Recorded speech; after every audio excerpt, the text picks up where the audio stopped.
اور خیبر پختونخوا میں 12 سال سے برسر اقتدار حکومت کی کارکردگی صفر ہے۔ ڈیفالٹ کی خواہش کرنے والوں کو منہ کی کھانا پڑی۔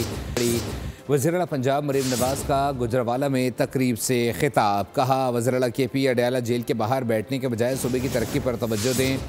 خیبر پختونخوا کی عوام نے جھوٹ کی سیاست کو خیر بات کہہ کر نون لیگ کو ووٹ دیا۔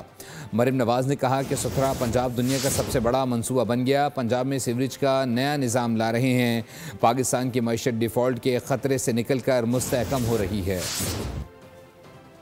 کہ ایک پچھلا چیف منسٹر اس نے اپنی ساری توجہ پنجاب کے اوپر حملہ آور ہونے پر مرکوز رکھی تھی، پوری صوبے کی مشینری لے کر وہ بار بار پنجاب پہ حملہ آور ہوتا تھا، اور اب یہ جو چیف منسٹر ہے اس نے پوری اپنی صوبے کی مشینری لے کے وہ اڈیالہ جا کے بیٹھا ہوا ہے۔ لوگ پوچھتے ہیں اس کو اڈیالہ کے بجائے جا کے ہسپتال میں بیٹھنا چاہیے کے پی کے اور دیکھنا چاہیے کہ مریضوں کے ساتھ کیا سلوک ہو رہا ہے۔ اڈیالہ کے باہر بیٹھنے کی بجائے اس کو سکولوں میں جا کے بیٹھنا چاہیے، دیکھنا چاہیے کہ عوام کو تعلیم مل رہی ہے کہ نہیں مل رہی، سڑکوں کو دیکھنا چاہیے کہ وہ سڑکوں کے نام پہ جو کھنڈرات بن گئے ہیں دوائی مل رہی ہے لوگوں کو نہیں مل رہی، وہ اڈیالہ کے سامنے جا کے بیٹھا ہے۔ ہری پور میں فیصلہ شیر کے حق میں آیا ہے، اس کے پیچھے ایک بہت بڑی نااہلی کی داستان ہے جس کا اب الحمدللہ جس کا جو اینڈ ہے وہ ہم سب کو نظر آ رہا ہے۔ وزیر اعلیٰ کی کرسی کا مذاق بنا کے انہوں نے رکھ دیا۔ اڈیالہ بیٹھنے کا مینڈیٹ نہیں ملا، ہمیں مینڈیٹ ملا ہے عوام کی خدمت کرنے کا۔